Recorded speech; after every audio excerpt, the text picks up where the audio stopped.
Please join me in giving Lawrence Reed a warm Pachyderm Club welcome.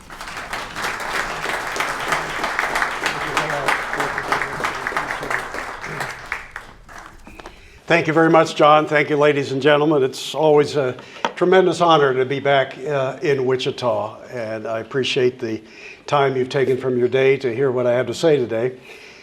I think presidents, past, present, and future, are very much on our minds this week. And so this might make for a very timely subject to talk about two in particular who I would rank among the best of all the presidents that we've had. And I'll tell you ahead of time, before I discuss either one, that one of the reasons I like these two guys so much is that though neither one of them studied economics in college, in fact, one of them didn't go to college at all, they were men of solid character who let their character advise and inform them about what to do while in the White House. And in both cases, it led them to favor limited government, freedom and free markets, and what we would call the American way of life, in a very pronounced way. They were not the kind of politicians who would tell you whatever you want to hear, leave you wondering what side are they on. These two men always spoke their minds because their character told them that you're supposed to do that. You don't run for an office and ask for people's trust and then tell them just what they want to hear. You tell them what you stand for, what you want to do, and then you let them decide whether they prefer that over the alternative. They were not like a congressman famously back during the Prohibition years, about whom this story is drawn. This congressman was once asked about his attitude toward whiskey. This was during Prohibition times. And his response was, "If you mean the demon drink that poisons the mind, pollutes the body, desecrates family life, and inflames sinners, then I'm against it. But if you mean the elixir of Christmas cheer, the shield against winter chill, the taxable potion that puts needed funds into public coffers to comfort little crippled children, then I'm for it. And this is my position, and I will not compromise." These two men I want to tell you about should be admired because they knew where they were on the issues, and they told people precisely that. And that's one of the reasons that people in their day admired them. Not just because of what they did for America, but because they did what they said, and they told you what they were going to do. The first one is a Democrat. And it's amazing to think of how the Democratic Party has changed since this man's day. And the one I'm talking about is Grover Cleveland, whose son I had the pleasure of meeting in 1995. Now think of this. Grover was elected president for the first time in 1884. In 1995, he had a son still living who was 92, was born in 03, actually about 6 years after the family left the White House for the second time.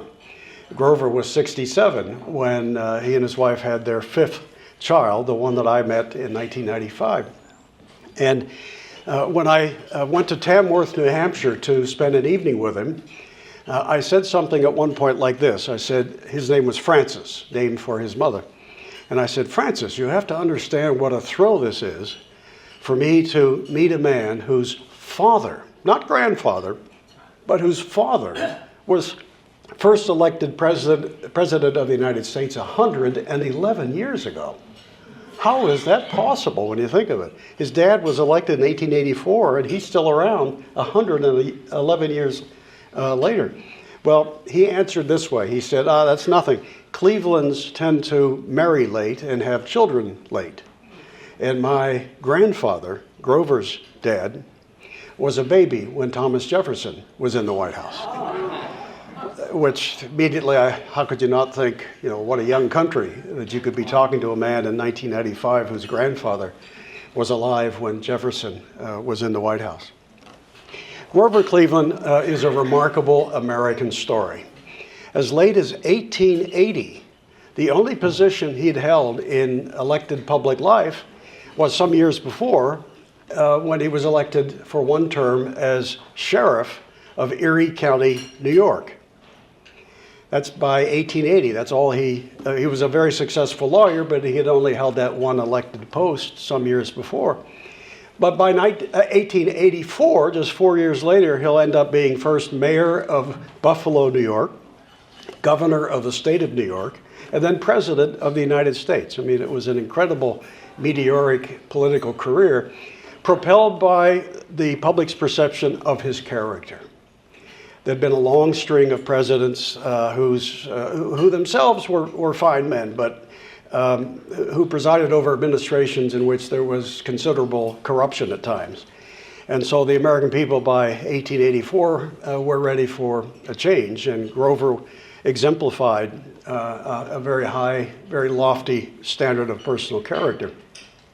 You might think, well, wasn't he born in New Jersey and yet his political career was in New York? He was born in Caldwell, New Jersey.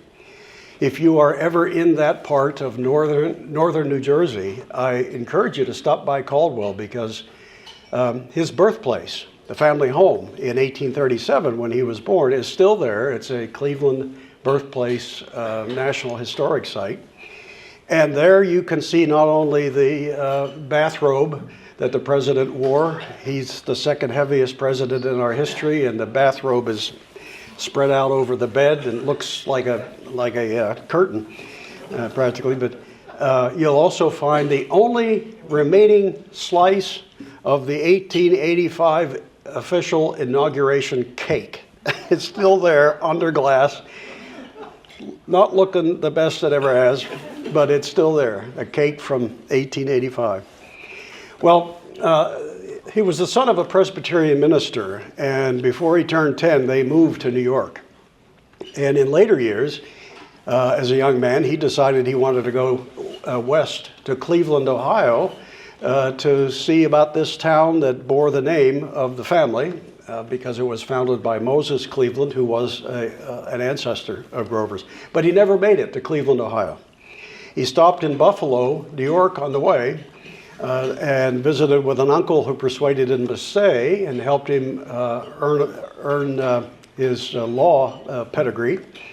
And so he went into law and became a very successful lawyer in Buffalo, New York. Because he had a reputation of a man who spoke his mind, told you where he stood, did what he said he would do, it seemed to be, in so many ways, an upstanding personal human being. Some say, well, didn't he father an illegitimate child?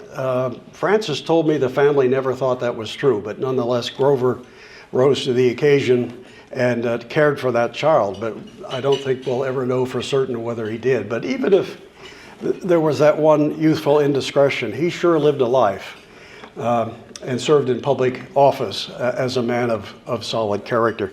When he was elected mayor of Buffalo, it was because of the corruption that had beset the city council. And Cleveland became known quickly as the veto mayor, because he would veto one ordinance or provision that the council passed after another, usually because he found, or had reason to believe, that they were acting in a corrupt fashion, that some of these measures were padded with money for kickbacks, rewards for political cronies, and that kind of thing. On one particular occasion, when he vetoed a bill, a $420,000 appropriation by the city council, he saved the city $200,000. He put it out for true competitive contracting and secured a bid that was $200,000 lower for the same work, because all the corruption had been taken out. When he became governor of New York, he became known as the veto governor, because he kept telling the legislature, don't send me pork because I'll veto it. And there was an occasion when the legislators thought, well, we'll put an appropriation for a fire engine for Buffalo in this bill. He's got so many friends back there. He was mayor. He won't veto it if we put that in there. He vetoed it anyway. And he did that constantly, saying it's not the purpose of government to do so many of these things you think it should do. As governor, he vetoed a bill that was sponsored by a young assemblyman named Teddy Roosevelt. And Teddy later admitted publicly that Governor Cleveland was right, but it was called the 5-cent fare bill. It was a bill that would have fixed as a maximum price 5 cents to ride the elevated railway in New York City. Cleveland vetoed it, even though it might have had a lot of popularity among people. They thought, well, they're going to protect us from, high railway rates. Cleveland said it's not the duty of the government to interfere in the private contractual relationships that people have with vendors, including railroads. Not our business. Let the market sort that out. And if we start down that path, I can't imagine all the things you'd be sending me. Well, when he ran in 1884 for president, just as you might imagine, he won, and he, although narrowly in 1884, but he quickly became known as the veto president. Why? Grover Cleveland, as president, vetoed more bills than all the previous 21 presidents combined. He still holds the record for the most number of vetoes in 2 terms as president. Hundreds of bills, many of them appropriations for people who claim to have some connection to the Civil War, a pension claim. But Cleveland did his homework, or had his people do the homework, and found that so many of these claims were frivolous. Were not based in fact. They were just grabs for money from the Treasury. You may know of Grover's most famous veto. It was of a bill called the Texas Seed Bill.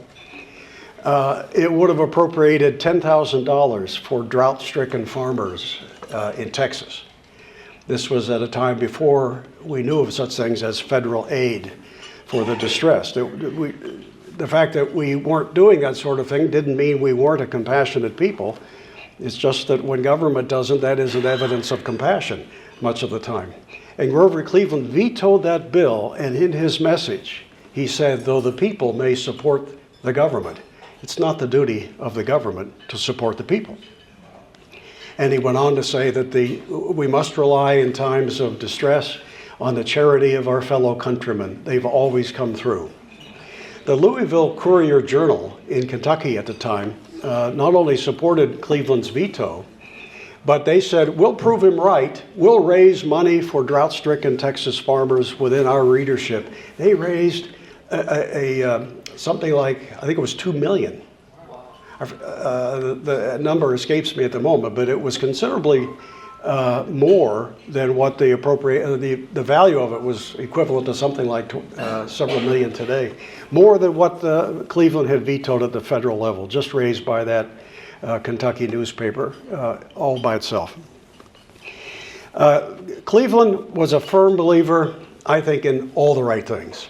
He was for small government, lower taxes, freer trade. He was for sound money. He was against the welfare state. Many of those vetoes were targeted at schemes to expand the government and get it into all kinds of wealth redistribution. Vetoed them every time. He had to deal with an incredible issue that today we look back and we say, wow, how could that ever be such a potent issue? He had to deal with the issue of money because Congress had been in the business for years of subsidizing silver miners in the West.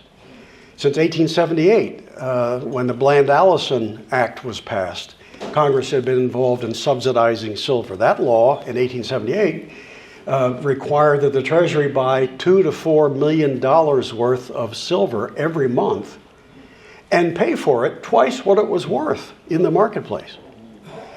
Then in 1890, the Silverites, as they were called, got just about everything they wanted. The Sherman Silver Purchase Act was passed between the two Cleveland terms when Benjamin Harrison was in the White House. Cleveland would have vetoed it. But it required the Treasury to buy 4.5 million ounces of silver every month. You see how differently they were denominated. One was $2 to $4 million worth. This one was 4.5 million ounces. What really does that equal? That was practically the entire output of all American silver mines. that the Treasury Secretary was required to buy and pay for at twice what it was worth. Silver was worth took about 30 ounces of silver to buy 1 ounce of gold in the marketplace at that time. And yet this act required the Congress to honor silver against gold at 16 to 1, to pay twice what the silver was worth. It prompted the panic of 1893 when Grover wins re-election. In 1888, he did run for re-election after one term. He lost in the Electoral College, but he won the popular vote in 1888. He came back in 1892, ran against the man who beat him, incumbent Benjamin Harrison, and beat him in 1892. He takes office in March of 1893. The country's on the verge of an economic collapse. The drain on the Treasury caused by the Sherman Act caused our gold reserves to fall to a perilous low. Cleveland knew that he had to shore that back up, and he had to get Congress to repeal that crazy silver legislation that was threatening to bankrupt the country. Just as he was about to call the Congress into special session in June of 1893, he discovers a bump in his mouth, sees a physician who diagnoses him with a malignant tumor that has to come out. Well, the country's in the midst of a panic. He doesn't want to add to the trauma of the moment, and so he doesn't tell the country the nature of the surgery that he needs. I think the official White House statement was he's on vacation going up on the East River on a boat. And that part was true. But while he was on the boat, surgeons performed this operation that for its day was quite remarkable and very effective. The cancer never recurred, but they went in through the mouth so as not to cause scarring that would be visible.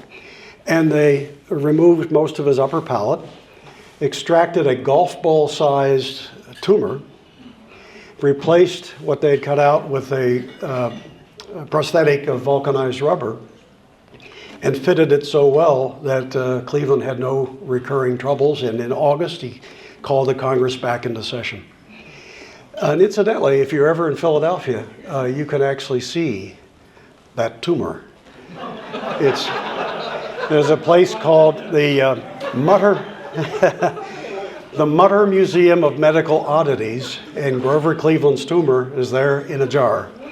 So you can see a little bit of Grover all these many years later. Well, it was by no means certain that Congress would do the right thing and repeal the Sherman Act. He had to exert a lot of pressure to get Congress to do the right thing. But by the end of October 1893, he secured the repeal of the Sherman Silver Purchase Act. And if you were to ask him, why are you so solidly for a gold standard, he wouldn't give you an answer that sounded like he was an economics major, because he wasn't. Why did he support gold? Because from his wellspring of character, he understood you don't inflate the money supply, you don't cheat people, you don't subsidize stuff at twice what it's worth and print paper alongside of it and shove that out the door and say you're doing your job. That's cheating. And so it's just wrong. So that's one of the reasons I like Cleveland so much. He was driven to the right conclusion almost on everything, certainly all the major stuff, not because of careful study or because he had a professorial background, but because he would always ask, what's the right thing to do? A person of character does the right thing. And he never really cared which way the political winds were blowing. He didn't care if one squeaky wheel was crying for a special favor. He said that's not the function of government. And woe to us if we ever go down that path. He died in 1908 at 71 years of age. His last reported words, as recorded by Alan Nevins, one of his great biographers, were as follows: "I tried so hard to do what I thought was right." And it was true in his case. And wouldn't that be a wonderful epitaph for anybody to be able to say, I tried to do what I thought was right. When I knew what was right, I did it. I didn't find excuses not to. That was Grover Cleveland, one of America's greatest presidents. He was principled. He was not like the character played by Groucho Marx in one of his comedies, where Groucho, who I love him as a comedian, but he played the fictional leader of a country in at least one of his movies, and he says to a crowd, "Those are my principles. If you don't like them, I have others." which is like saying, well, I guess I really don't have any principles, or I'll have just the ones you want me to have, and then I'll go to the next audience and I'll have a different set of them. We laugh at that, but we don't admire it, do we? We like people who tell us where they stand, and when they win an election, they do it. And that was Grover Cleveland, one of our greats. The second president I want to share with you that I like so well is Calvin Coolidge. 100 years ago from right now, he was celebrating his victory in the 1924 election. He'd been president for a little over a year, succeeding Warren Harding when Harding died in August of 23. But in 24, Calvin ran for a term of his own and won in a landslide.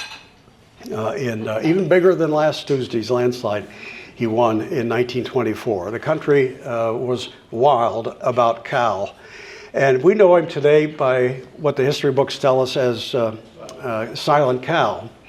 But I want to correct the record on that, because Calvin Coolidge still holds the record for having the most news conferences of any president in American history. He was kind of silent, but not in public official matters. Where he would clam up would be in social occasions. He didn't care for receptions and happy talk or busy talk. You know, he would just sort of clam up, not say much of anything, and he wasn't one for small talk. You probably heard of the famous Dorothy Parker line. She was a journalist who sat next to him once at a White House dinner, and she turned to him and said, "Mr. President, I have a bet that I can get you to say 3 words." And he famously replied, "You lose." He was sharp. He's the only president born on the 4th of July. Born in 1872 on July 4, in Plymouth, Vermont. How many have ever visited Plymouth, Vermont? Okay, so you probably went to his home. It's still there. There's a Coolidge Museum there. The cemetery nearby has generations of Coolidges buried there, including the president. And the town isn't much bigger than it was in the way, 100 years ago. The general store that his dad owned is still there and still operating. So one of the few places you can still buy Calvin's favorite drink, which was called Moxie. And it's still produced. There's a little store in our town of Noonan, Georgia, where you can buy lots of old brands that are still being made, and Moxie is one of them. He was born to a farm family, so he grew up as a rugged New Englander. He made his political career, however, in the neighboring state of Massachusetts. He went to school at Amherst College, later became elected mayor of Northampton, New Jersey, and then climbed the political ladder as a state legislator, House and Senate, and then lieutenant governor, and then finally governor. And what catapulted him, of course, to the national stage was how he handled the Boston police strike of 1919. Not many people outside of Vermont knew much about him before that particular event. But when the police of Boston went on an illegal strike, Calvin Coolidge didn't make excuses for them.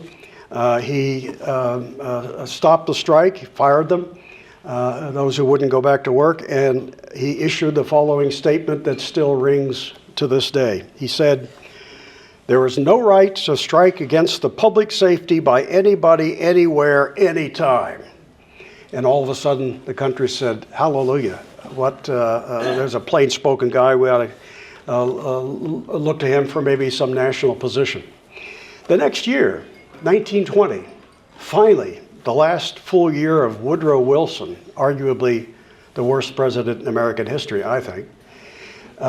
In 1920, the Republicans nominated Warren Harding, and Harding went to the GOP convention to be nominated, and after that vote, he left the convention.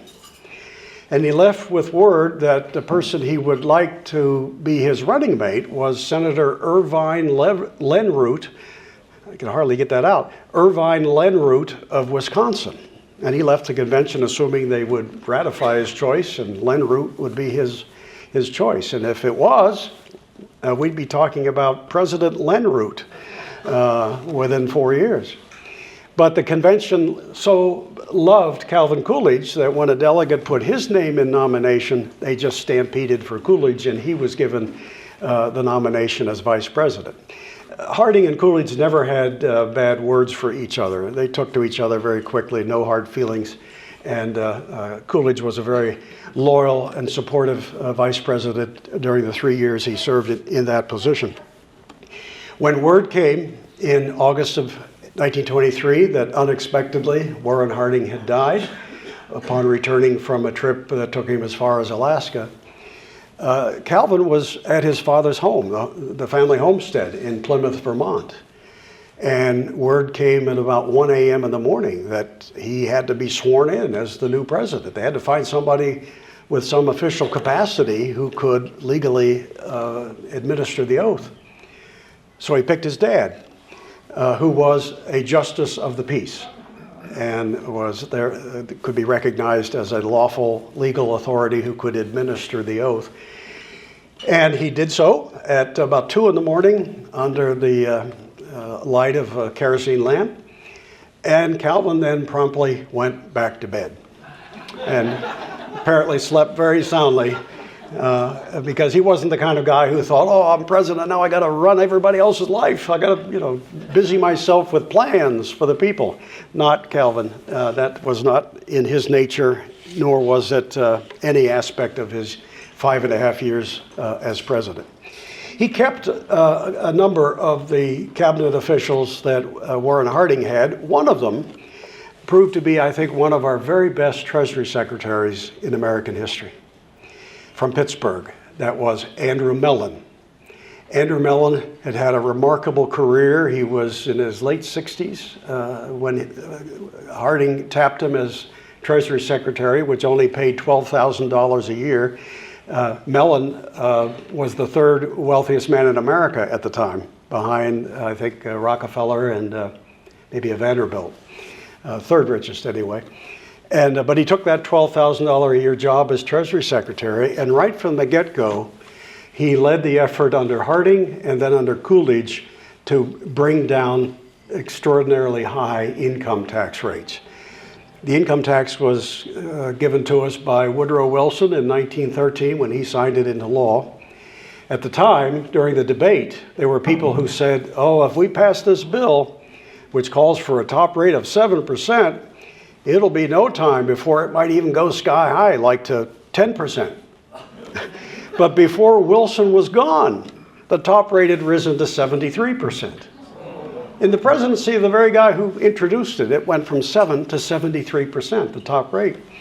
Partly for World War I, but Wilson would have been a big spender anyway, and necessitating higher rates. But Harding and Coolidge and Mellon were smart enough to realize that these confiscatory rates were driving people and businesses elsewhere. In fact, Mellon was fond of pointing out what the son of John D. Rockefeller, who was still living, what the son of John D. Rockefeller had his money in. He said, you'd think it would be in Standard Oil? No, he's put his money in municipal bonds. Because, you put it in Standard Oil, you're going to run the risks of the competition in the marketplace, and then government's going to swipe a good portion of what they earn. Put it in municipal bonds, they're tax-free.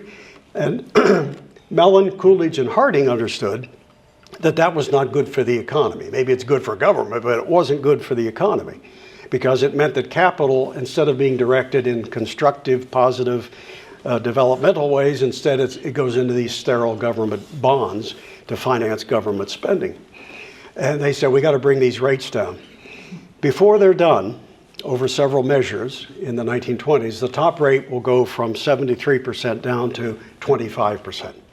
The lower rates also by an even greater proportion went down. The lowest bracket had been 4%. When they're done, it went to 0.5%. Millions of Americans fell off the income tax rolls altogether because they didn't make enough even now to qualify to pay, even though the rates were lower. Now, of course, our friends on the left would say, oh my gosh, cutting tax rates like that, they must have had a massive budget deficit, right? What'd they do for revenues? Well, revenues when Coolidge started were about 750 million, that's with an M, a year to the U.S. government. And by the time the end of his term comes around, they are at 1 billion. So revenues rose substantially at this time. Coolidge had a balanced budget every single year. And the national debt he reduced by 1/3. Calvin Coolidge is the last president of the United States who left the federal government smaller when he left the White House than it was when he entered the White House. Federal spending was smaller when he left than it was at the beginning. That's quite a remarkable feat. I hope we get something like that in the next 4 years. Wouldn't that be great? I'm so optimistic, have been since the day that candidate Trump said that Elon Musk, he was going to put him in charge of finding where to cut the federal budget. He could call me, I could find 2 or 3 trillion pretty quickly. But Elon, I hope, who has spoken about finding at least 2 trillion in cuts, I hope he really turns him loose. And as I said last night at the Bastiat Society event here, this could be one of the biggest battles in American political and economic history if it materializes. If the second Trump term is interested in taking on federal spending, we've got to gird our loins and mount the strongest educational campaign maybe in our lives to tell people this could be our last chance to get federal spending under control. Joe Biden is leaving us a budget deficit this year alone of nearly $2 trillion. Just the deficit is nearly $2 trillion. We're paying interest in one single year now that's almost a full $1 trillion. A full $1 trillion that gets sucked up just to pay interest on debt racked up after years and years of deficit spending. If I could go back to Grover Cleveland again, you know, in his day, chronic deficits were not the problem. Chronic surpluses were the problem. In his day, in the 1880s and 90s, you had big debates in Congress about what do we do with all this extra money that's gushering into the Treasury. And you had one side that said, well, we need to find more things to spend money on. But then you had Grover Cleveland saying, no, that's not a good idea. And here's a great quote from him, if I could just go back to Cleveland for a quick second. I know that Calvin Coolidge would be fully in support of this. Concerning a budget surplus, Grover Cleveland said, when more of the people's sustenance is exacted through taxation than is necessary to meet the just and minimal obligations of government and expenses of its administration, such exaction becomes ruthless extortion and a violation of the fundamental principles of a free society. Grover's stance always was, you got more than you need, give it back. You don't look for new things to spend money on. Calvin Coolidge, some of his messages are not just eloquent, but they're almost magical in some ways. I want to share with you an extended quote that tells you a lot about where he was coming from about such things as the size of government and the burden of its taxation. He said, the wisest and soundest method of solving our tax problem is through economy.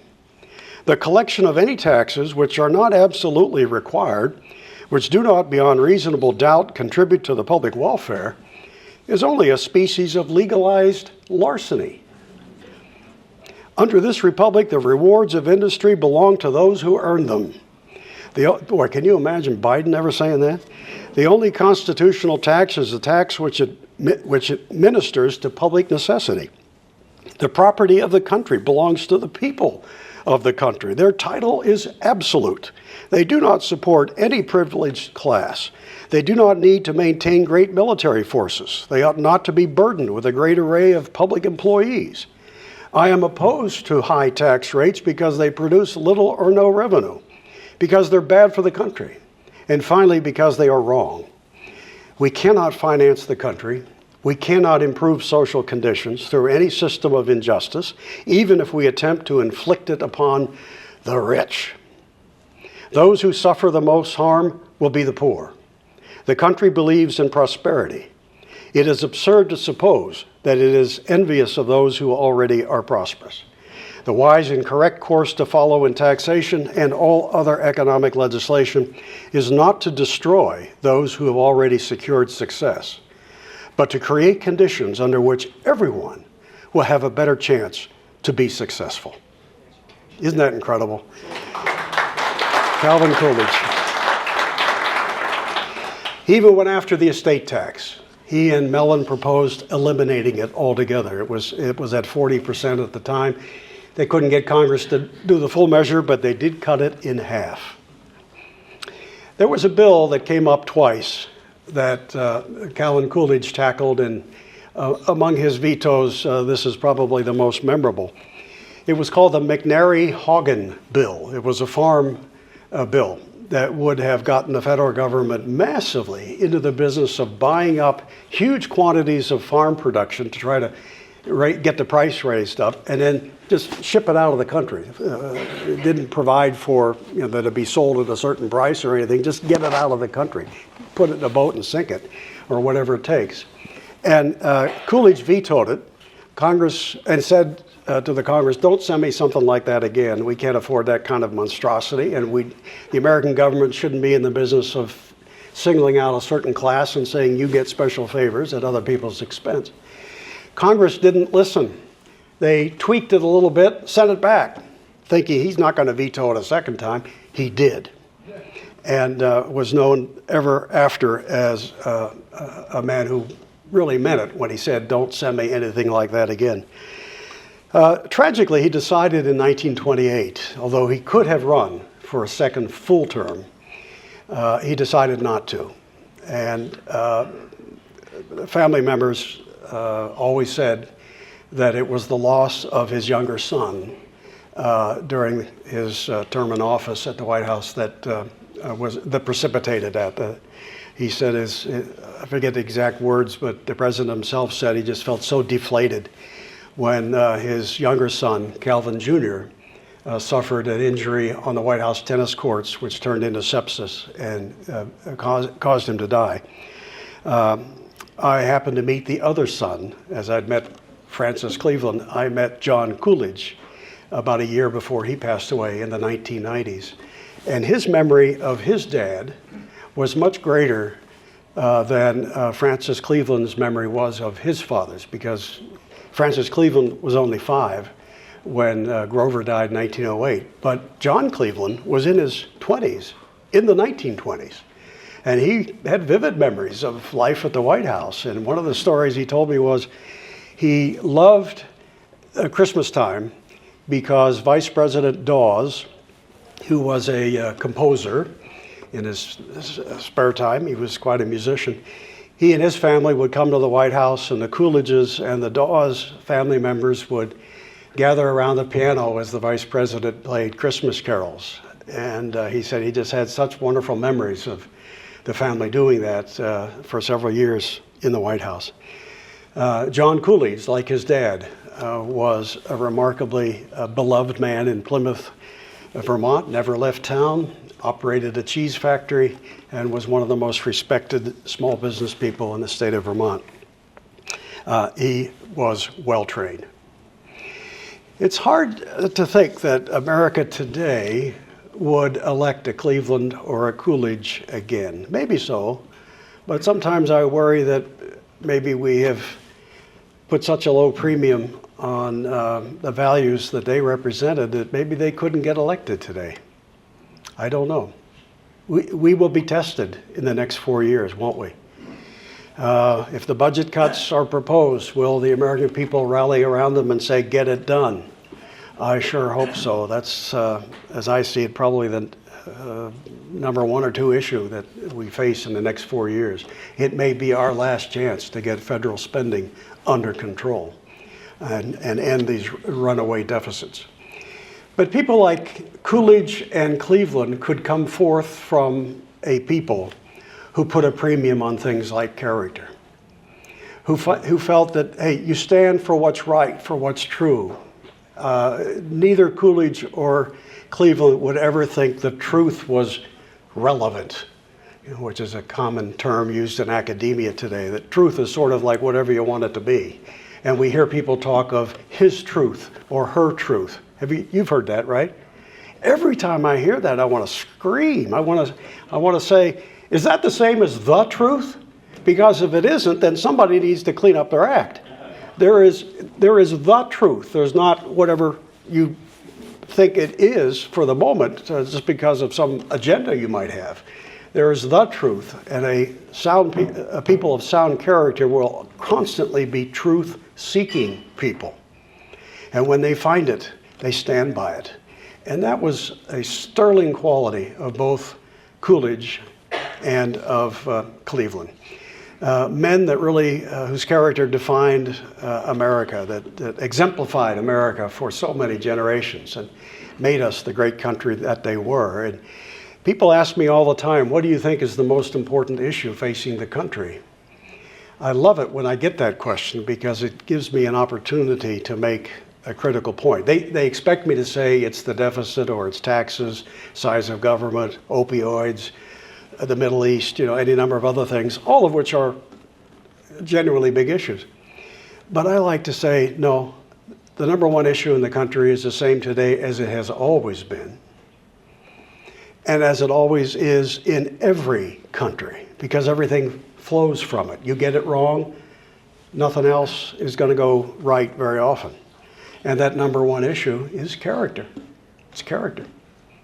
Sometimes we pull from the public people who seem to have questionable character, but that's the way often God works. He pulls people who you wouldn't expect and makes them great. Maybe that'll happen again. But we have to stand four square for the number one thing that has built this country in the first place, and that gave us such admirable men as presidents like Cleveland and Coolidge, and that's character. We have to put a premium on truth-telling. We have to value humility. And by that I mean the notion that as much as you might know, there's a whole world of knowledge out there you don't know and never will. And when you realize that, you stop being a busybody and a meddlesome person and start focusing on improving yourself instead of running the lives of other people. We have to, once again, re-embrace personal responsibility, a phrase that Cleveland and Coolidge constantly reminded people was so important in the life of this country.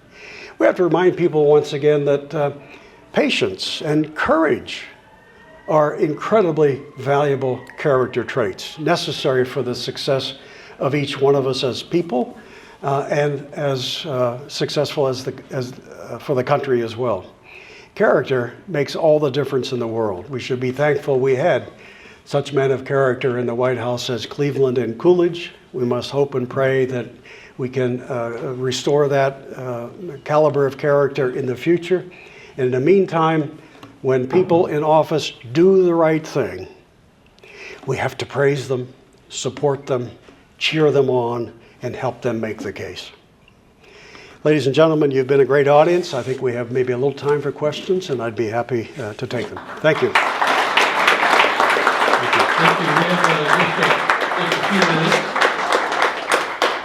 We have just a few minutes, and if you want to stay a little bit longer, we could stay and ask more questions, but we have just a few questions that we can ask right now. Pachyderm members, raise your hands first, and we'll get to them. By the way, do you call yourselves pachydermists or okay, thanks, Raul. My question about tariffs. We get a lot of reports from China and Japan. Do you think we should impose tariffs on imports? If so, inflation is going to go up. What do you think? Do you think we should impose tariffs? I'm- on imports? I'm with Grover Cleveland on tariffs. I can understand the impulse to want to, get even with a country we think has been unfair to us, and there are instances of that, no question. But I'm constantly concerned that there's a backfire effect, that sometimes tariffs cause trade wars that are hard to get out of. And I think I said it last night, that if President Trump uses tariffs as a means to get not only ours lower, but get other countries' tariffs lower too, then I'll be the first to say more power to you. If the end result is lower tariffs against us and against our trading partners, then that'll be a win-win situation. But just raising them because they somehow produce economic progress, I have a real problem with that, and I don't think that's the case. They raise prices, they deny us our first choice sometimes in a better, cheaper product that happens to be from abroad. And when you don't allow foreign imports to come because your tariffs are so high, foreigners can't earn the dollars that they need to buy from us. So maybe the boat doesn't come with the Japanese cars, which means the boat doesn't leave full of American grain. And so we have to be very mindful of that backlash effect that can happen if tariffs are pursued for as if they were a value in and of themselves. They are a tax. You got a question for Carl? Larry, thank you for a wonderful presentation. There's a story told that shortly before leaving the presidency, Coolidge was asked about his successor, Hoover. Yeah. And Coolidge made the comment, allegedly, that, I inherited that man in my cabinet from Harding, and he's given me a lot of advice over the years. All of it bad. All of it Yes, bad, yeah. yes. Could you talk for a minute in terms of how Coolidge and Hoover, obviously, they knew each other quite well, but Coolidge thought of his successor, and was there really truth to the idea that Coolidge might have been a candidate for the Republican presidential nomination in 1932? I don't think on the latter question that Calvin was really interested in coming back and trying in 32. I don't think so. He died unexpectedly in January of 33.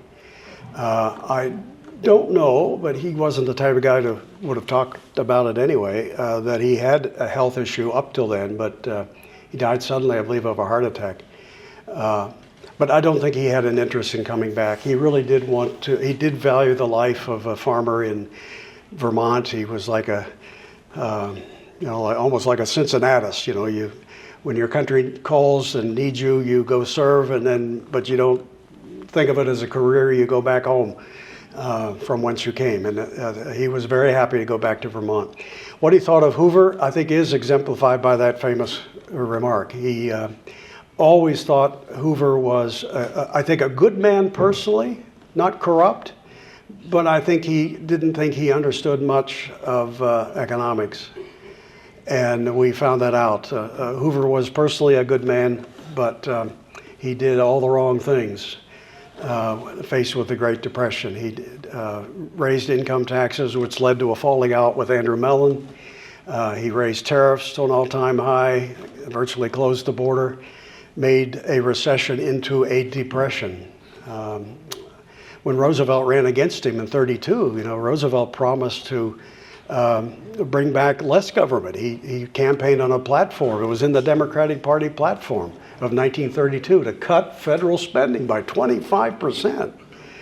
But Roosevelt did none of that. And so we had another 8 years or more of depression. So yeah, Hoover, unfortunately, Hoover is an example of somebody who kind of learned more when he left office than he did before or during. And he had some very incisive things to say, very correct things to say, looking back on his time in the White House and on what Roosevelt did afterwards. He was a much better economist, you could say, in the 1960s or 50s than he was in the 1920s and 30s. So, unfortunately. Okay, we got one last question over here. I attended last night, you talked about narratives and how important it is to question the prevailing narratives. Yeah. And you did it about economic stuff. My question is about prevailing narratives today about politics and race and so forth, and principles and truth-telling. Yeah. And I've got a big problem with the Republican Party about that. One, a basic American principle and Republican principle is supposed to be America first. Yeah. The Republican Party doesn't even pretend to stand for America first anymore. Look at that flag up there. Secondly, equal protection of the law and equal enforcement of the law is a basic American and I thought Republican value, and we don't have that, and we don't even pretend to. Yeah. I mean, someone mentioned today, oh, they attacked some Jews in Amsterdam. Isn't that bad? Yes, it is. But in this country, in Charlottesville, white people were attacked right in front of law enforcement, beat up, et cetera, Yeah. and the Republican Party condemned them. That's hypocrisy. Republican Party, I get that you're better than Democrats, but that's a pretty weak accolade to say you're better than Democrats. Stand by your principles, but what I appreciate that you're not even pretending that you put America first. Yeah. That's it. So the question is, I think that's a character issue and a truth issue, and people who want to fit in and be popular and not have an unpopular narrative. I agree with you. I think we should muster a lot more courage than we have in challenging the prevailing narratives and defending this country. To be fair, there are plenty of Republicans who would agree with you and behave that way. The more country club establishment types, not so. Maybe we're about to change that. I hope so. I would guess they're not feeling real good about what happened last Tuesday, and that's all right. Maybe we're going to make some progress on the issues you've mentioned. But we have to stand up for this country. When it comes to, for instance, slavery, we've been dragged through the mud now for years, as if America has the original sin of slavery on its shoulders. When in fact but deplorable as it was an age-old universal institution all over the world. We are exceptional not because we had it, but because of what we did to get rid of it. And yet we don't. Thank you. And we ought to say so. So I guess to take from what you said, sir, I would encourage everybody to don't run and hide anymore when somebody tries to foist DEI stuff or critical race theory on you or wokeness. Stand up to it. Push back. Let them know that they're speaking nonsense. Stand for what you know to be right. Don't let them win through your silence. Thank you very much. Thank you very much. Thank you, Dennis. Thank you.